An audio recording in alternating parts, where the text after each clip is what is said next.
Welcome. We'll discuss the artistic tool and the regular shape. So here we go. We have some regular shapes. You mustn't draw shapes from scratch. So here, this is a rectangle. So click the rectangle tool, draw. So this is the shape. You can stretch the shape until you get the value you want. If you know the value you want, if you know the exact size, put the width here and put the vertical size here. As you're stretching, you find out that the units will be changing. So this is the position in space. It uses XY to mark the position in space. You won't need the position in space. So this is the percentage of what we've just stretching. Or you can rotate your regular shape by clicking the object again. This is to rotate. You can rotate to an angle. As you're rotating it, you find out that this angle is showing. If you know the angle you want, you can use this to rotate it. For example, this is 0 angle, no rotation. So if you click, it goes back to normal. If you're interested in 50, instead of doing that manually, like 45 degrees, just type 45 and enter. It will rotate it exactly 45 degrees. So we can use undo to go back to our normal shape. Other things you can do with shapes like this is you can mirror it horizontally. You can get the mirror image vertically. This is available in any object or most of the objects you will draw. This is how it manages the edge. How does it manage the edge? All these tools are available in the things you draw. This is our edge. We click the object. You can use this, which is rounded corner. Click it. You have rounded corner, and you set the units for the rounded corner. Okay. So reset this to what you want. You on it. If you on it now, it's available for you to select what you want. Look at the edge of our object and see what is happening. The aspect ratio is locked, so the inner right and left corners are being valued, given the same value. If you don't want that, you unlock it and you can work on only one of it. So that's what this lock is and distance. But in most cases, you want it locked because you want regular shape for all your settings. Okay, so remember your pen thickness too. Everything still works as before. You can increase your pen setting and you can decrease your pen settings.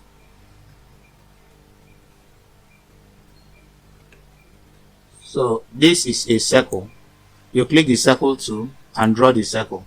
These are the options available on circle. It mustn't be full circle. It can be an arc. So you have the options of selecting what you want. Let's select pie, like in pie chart. You can still use the shape tool to drag the edges. Okay, so this will just give you an arc. So these tools are for that. These are all the options you have. We go to another tool. You can draw polygon. You click polygon tool, you now draw. Let's get it on sites. Now you have settings. Always have your eye on this interactive toolbar. It will give you the settings you can do. Here, this is supposed to be 5 corners, and that is what we have. Let's increase it to 8, which is octagon. We'll have it. So you can increase to any size you want. Remember your shape tool too. If I drag this shape tool here, you will get a very good shape. So this is how to form these shapes. So we have the 3-point view, which you know before. Now drag, move. This is the 3rd point. Click. The same thing here. If you want to use 3 points, drag for the first point, remove your hand from the mouse, move to the point you want. Click.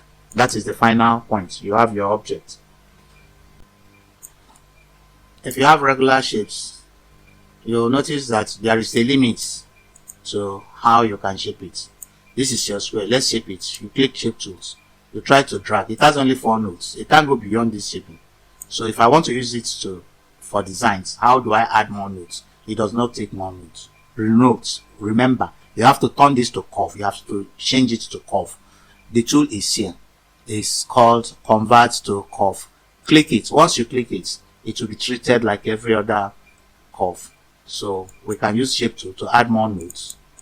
We can drag and treat it like any other curve.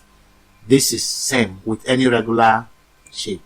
Same here and here. Any regular shape. If we look at this circle, it has only 1 node. So if I try to stretch it, I won't gain anything. It will start dividing, giving you pi type of shape. Let's use undo to get back to our normal shape. Then we can now, so if you want to design with this, you must have to convert it to curve. Click here, it's converted. Use Shape Tool. You can add any shape you want. It's not all the time that you'll see this tool here. It depends on complexity of your job. You may not see the convert to curve here. Anytime you need it and it's not showing up here, come up to the objects and click convert to curve. So if it is curve already, you won't see the option. This one is curve already. It did not show us convert to curve.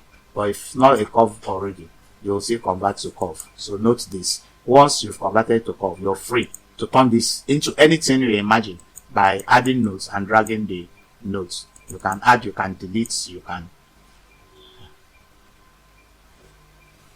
do anything with it. So that's how simple the CorelDraw is. Then here again, apart from the other shapes, you can see so many shapes. This will give you a star. Any regular shape you choose, look up here, you will see the options. This is a star. How many sides will this star have? This is where you set it. If you want it to rotate, so this is where, if you want the mirror image, you want to change the pen, always know that for any tool, there are varieties of things you can do with it, and the tools are here. Then if you go to Dockers and say properties, you'll also see tools you can use.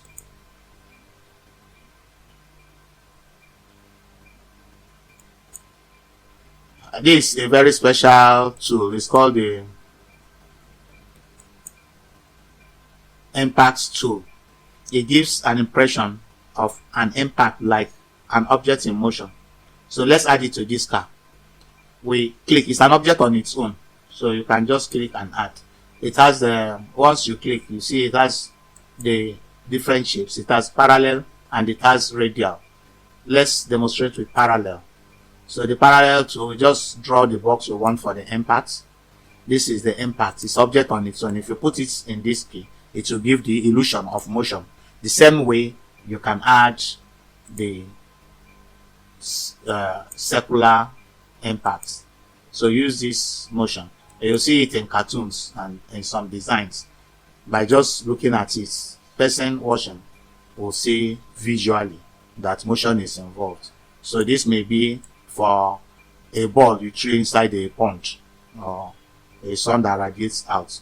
This has settings too. So it has the minimum and it has the maximum. It has the type of pen you use to design it. So alter all these things and see the effect. Then you can rotate it.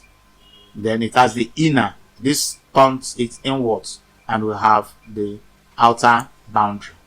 Turns it outwards. So if you click outer boundary, you select the object, it will now go outer in this object. See what we've just done with the outer object. So this is radiating from here now, from where we selected.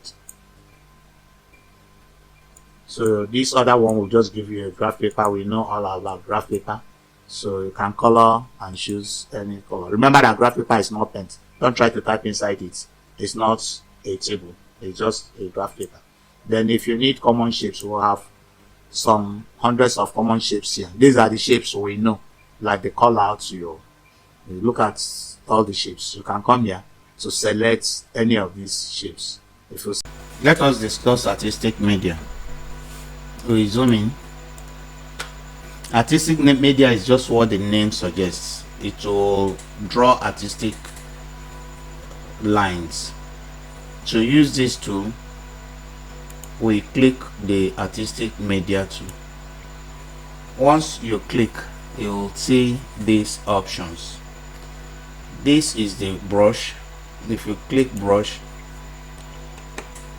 it gives you option to select the tip of your brush. Whatever you see here is what it will draw.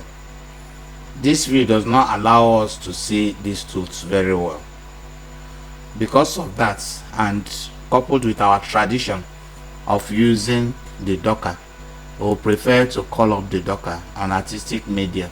You get this under effects, you go to artistic media. When you click, the Docker comes here. All we are saying is that the tools are groups. This is for brush.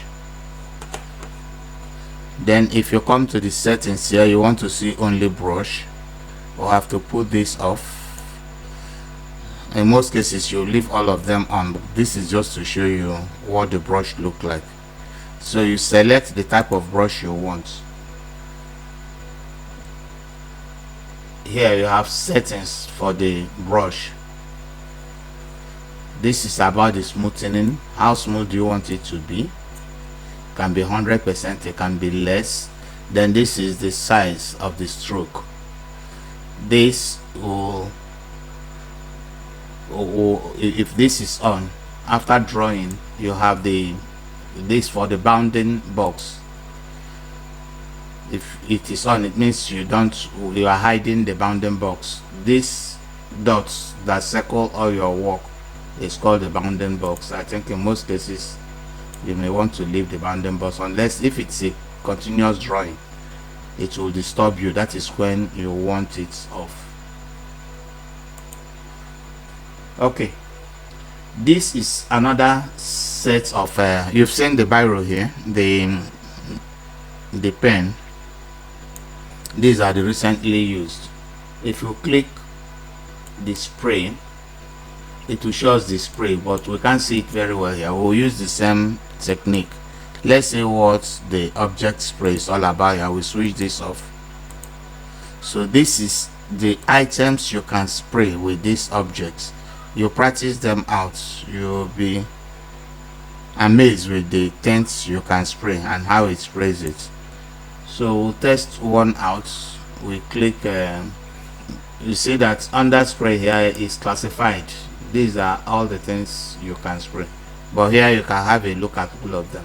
Let's start with food, which means what it will show here will be only food, but from this side you're seeing everything that it can spray. Just object spray, we are seeing everything. Okay, so we click, then we draw to spray. Before you start drawing, it's good for you to look at the sizes. This is image per dab. How many images will I have per dab, and what will be the space in between the images? If we leave it at 1 image per dab, we dab this 1 image.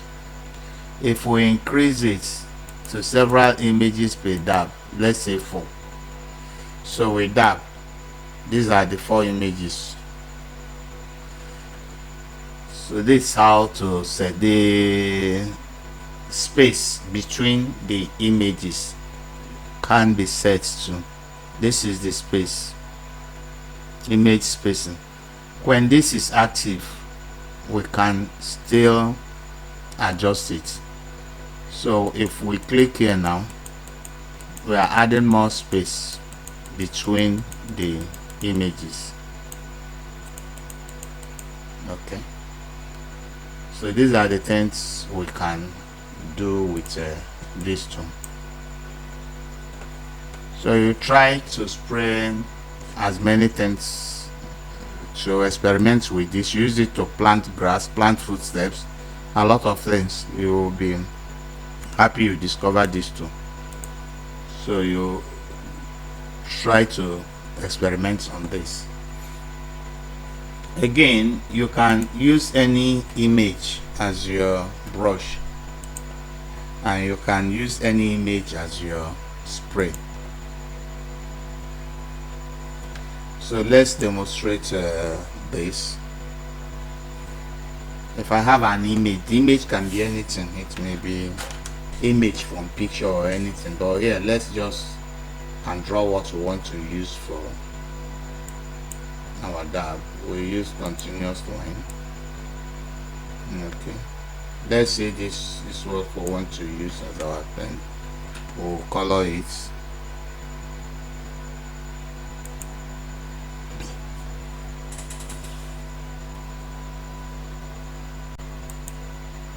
We want to add this. The first question it will ask us is it brush or spray? So you will choose one now. When you come to create your own, you can choose anything. If I say that it is a spray, I will select this as spray. I say okay.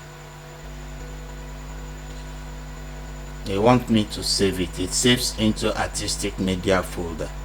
So I'll call it SP1, standing for our spray one. We say save. You see that it has added this to our spray because we said it is spray. So capture the images you want and add here the images you use very often. It may be anything. So let's see how our image will appear when we spray. What size? This is the size it will, and this is the spray. So we just draw.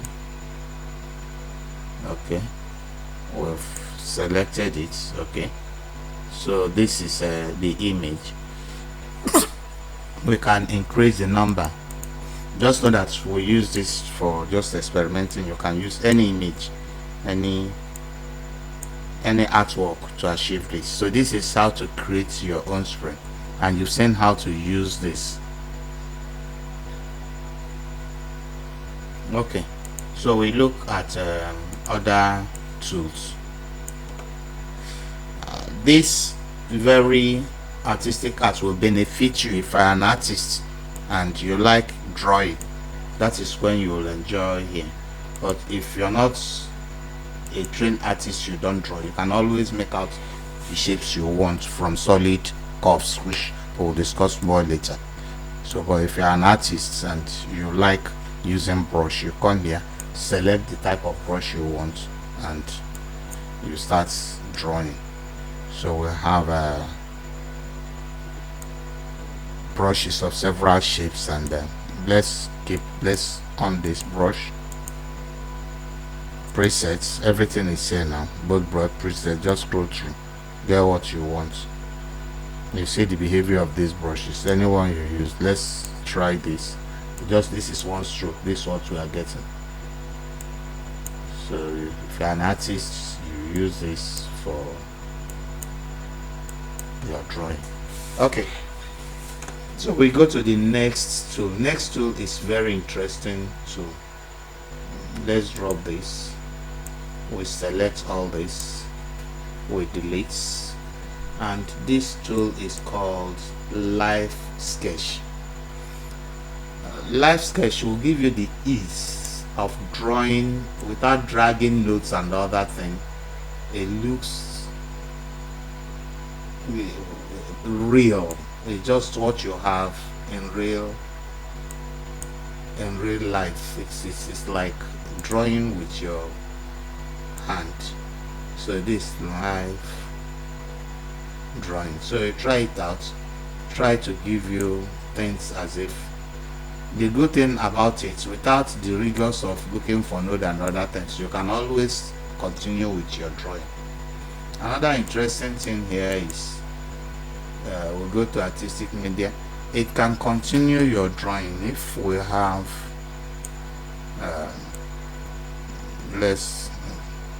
if you have this spray here now, let's use drawing.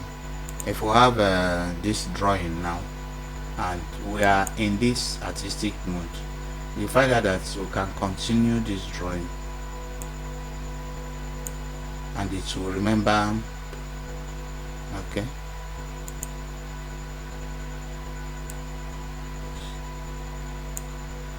so you can always continue when you're doing complex drawing. It's a wonderful tool, you can't miss it.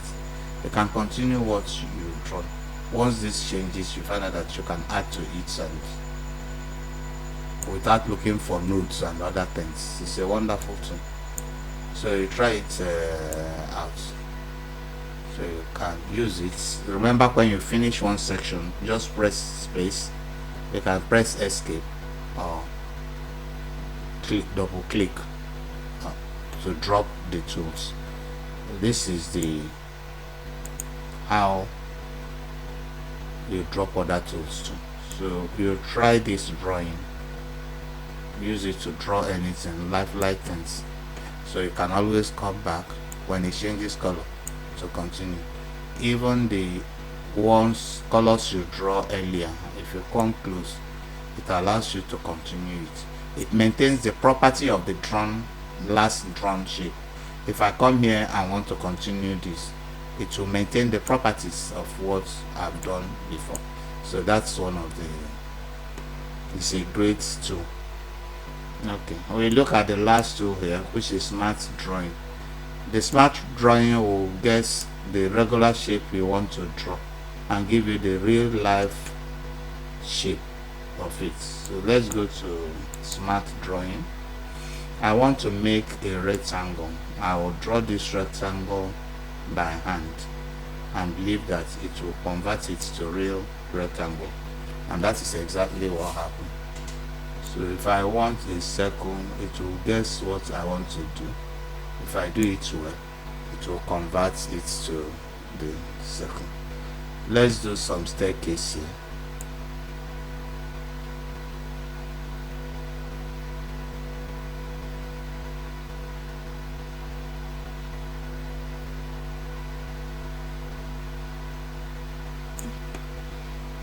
Okay, so that's what we have. So it will try to make the drawing perfect by guessing what you want to do. If this is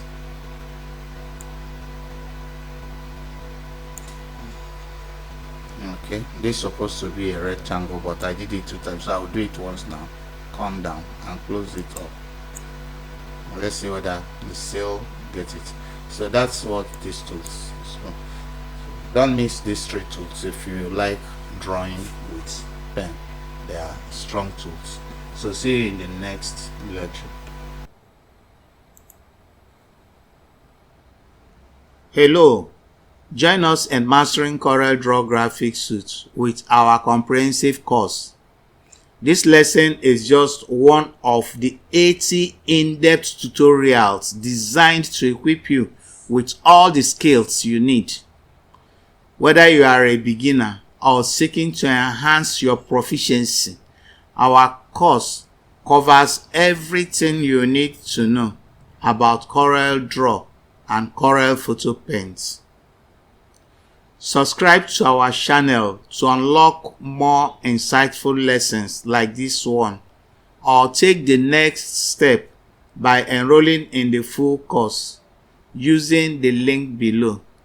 Don't miss out on the opportunity to access all 80 lessons and elevate your design expertise with CorelDraw Graphics Suite.